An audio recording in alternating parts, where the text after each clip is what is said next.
Жестоко клише. Ние вече сме добри приятели. Защо хората трябва да се разделят и след това да се карат? Това е много сложна тема, която ти предлагам да не обсъждаме в момента. Искаш ли да ти прочета едно писмо? Какво писмо? От Еуглена. Коя? Еуглена. Познавам амебата, но той е мъж. И това е мъж, но се е кръстил Еуглена. Молба до водещите от феновете на Таня, предайте и нашето съобщение. Да. Няма да цитирам цялото, но има... Таня ми харесва много, даже много ми хареса. Във всяко отношение. Това от много сайта? Млада. Да. Да. Красива, секси, със собствена ценностна система, неподлежаща на манипулации, силно любеща и силно мразеща. Скоби по-ботевски. И сега, слушай. Таня е като един самороден диамант, който изкри на слънчевата светлина, но има и своите режещи ръбове, което предното гадже го изпитало явно. Да. Аз съм имал много приятелки, признавам. Еуглен, той е мъж. Да. Скоби, имам предвид и интимни и не скоби. Но много малко от тях са били с качествата на Таня. Може би съотношението е 1:50. Сега забрави. Изчакай. Човека явно тук се обяснил и накрая свършва. Бих искал да имам дъщеря като нея. Ветно. Виж ли какво е любовта? Всъщност, добре, а всъщност сега има ли повече жела... Вие с Андрей гаджета ли сте?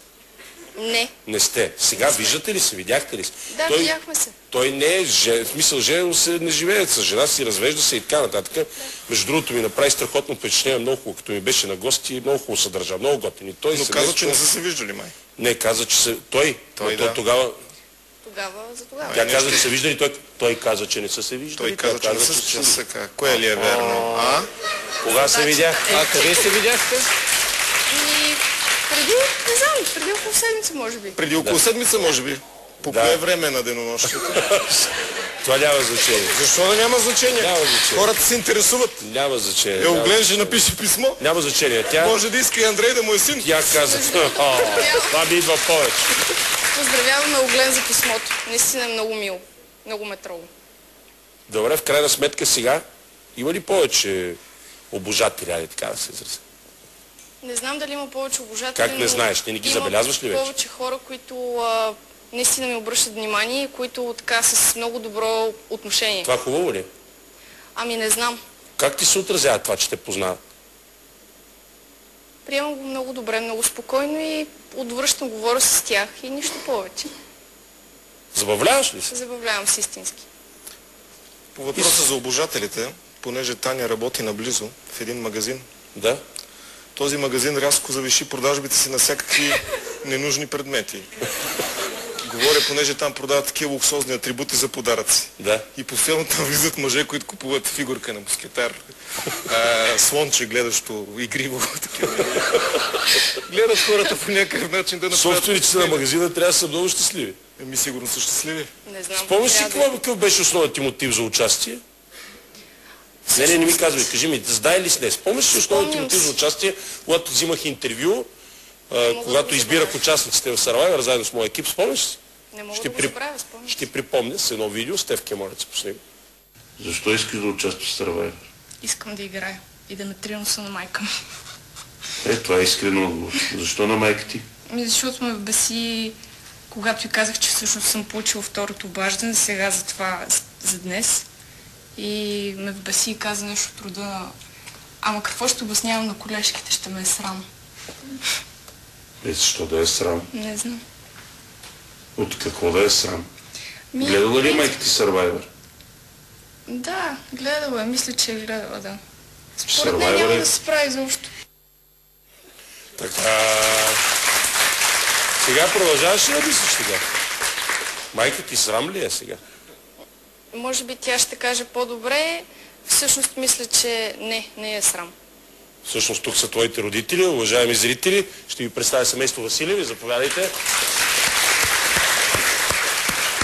Добър вечер, госпожо. Радвам се да ви видя. Добър вечер, господине. Заповядайте, седнете до вашата щерка. Добре, седете, да. Как сте? Добре. Притеснявате ли се, че ви дават по телевизията? Много малко. Много малко? Да. Аз бях първият, който гледа вашето видео, което записахте и го изпратихте на острова на Таня. покрай поздравителните картички, те ги излъчихме и ги видяха зрителите, това, когато те видяха поздравленията си. Много бяхте емоционално. Мъчно ли ви беше, докато я ляваш? Много. Даже накрая на репортажа аз се разплаках. Да, така е, ние това не го пуснахме. Да. Да, тя тя и без това плака достатъчно, беше много емоционално. Да. Тя си изплакала сълзите поне за 2 години напред, така че повече няма нужда. Доволна ли сте от това, което се случи? Да, доволна съм сега. Тя като каза срам, може би е малко силно. Просто мислех, че няма да се справи и от това нещо ще се срамувам. Нали, не знаех А сега как? Какво мислите? Сега се гордея с нея. Мисля, че се представи достойно. Тя се извини за това, за което не се гордеех всъщност. Да, за това. Това е реплика. Да. А вие, господин Василев? Да, Вие какво мислите за вашето участието на... Общо взето съм... Понеже разбирам военен, нали, как да ви кажа, освен и аз съм бил в родната казарма веднага с голямо уважение. Аз наистина бях военен летец от 67 година, общо взето на миналия век, пилот на миналия век. Но танката много добре се представи и така, въпреки че разбрах няколко часа преди заминаването, съм доволен, че така стана. Да. Като го гледам такова тривиално дете, вместо да стои зад палитрата да рисува или нещо да се занимава с наука, тарантулия. А сега какво мислите? Доста е израснала. Така, чувства се. Аз много пъти съм казвал, нали, че в минало време говоря, че всички жени трябва да минат през казармата, а пък сам наистина казвам през Survivor. Според мен добре и се е отразил. Да, много добре, да. Много разумна е станала и се надявам, че доста така хубави цели е поставила в живота си и мисля, че ще се справи. Кое най-много ви предстои, госпожо Василева, в нейното участие в Survivor? Въобще в цялото това начинали? Няма нещо, което чак толкова много да ме е притеснило. Действително, аз не съм някаква истеричка. А като гледахте по телевизията, кое ви изненада най-много? Ти, между другото, позна ли се, като се гледа по телевизията? Ами много е странно да се гледаш отстрани. Нали? Много е странно. Да. Изненада ме това, че, например, яде тарантули, че опита даже от онази гадна стоножка. Там едно кръченце ли беше какво. Това нещо вкъщи, като знам каква паника от един паек, от някаква друга гадинка влезнала случайно в къщи, се затваря вратата и там не се влиза, докато не влезе някой от нас да я убие. Сега бях много изненада. Не, това е нещо, което на тази игра, която ядяхте такива неща, разни шантави на тебе, какво ти се падна да ядеш? Суровите кокоши крачета. Суровите кокоши крачета. Колко хубаво звучи. Сурови кокоши крака. Така е. Много беше интересна Таня там доста. Значи казваш, интересно да се гледаш отстрани по телевизията. Много интересно, но с кого гледаш предаванията? С тримата.